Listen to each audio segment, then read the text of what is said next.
السلام عليكم ورحمة الله وبركاته. ورحمة كما نقا شمار كفوني وروني وانتابرا وردفتاني اللي بكم جرتني سلامتان نقا تجالالة تنون الرابر كتاب بكم جرتني إسنا قيتو سنين جيتشو بربادا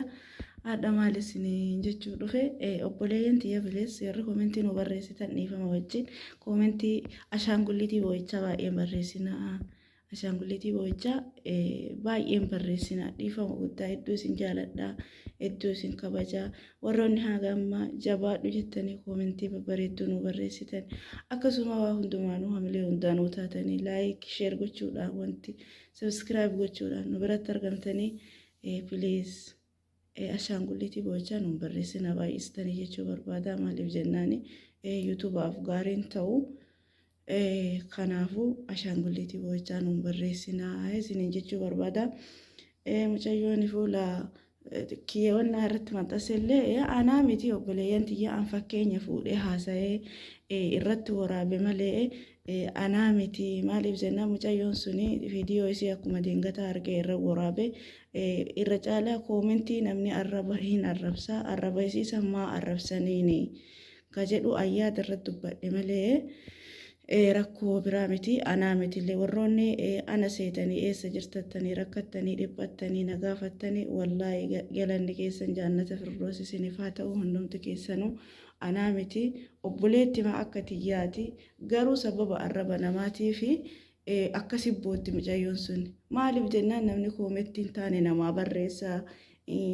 waan hin taane waan hamilee isii tuquu isii barreessaa wallaahi gaarii miti kanaaf irra waraabee fuula yuutuubaa kiyya irratti maxxanse malee anaallee miti garuu bilees ani namni tokko akkanumatti ka'ee arrabsa waan ta'eef akka namni hin arrabsine jechuu barbaadeeti yaadni kiyya akka keessatti dubbadhe warroonni ana seetanii eessa jirta maal taate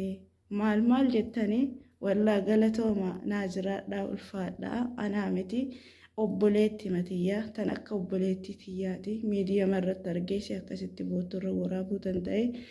namatu arrabsee maaliif arrabsa namni ka jedhuun irra waraabee anini saniifuu naa jiraadhaa obboleeyyan tiyyaa galatoomaa warroonni hagammaa sheer sabskiraayib gootanii nu jajjabeessitanii obboleetti teenna sanillee akka hin arrabsine hamilee akka taataniif yaada irratti dubbadhe tanaafuu na hofwalchaa isiniin jechuu barbaada please ashaangulliitii boo'ichaa namni sagalee kookii kana dhageette sheer walii godha hin barreessina ashaangulliitii boo'ichaa hin barreessina koomentii jalatti okay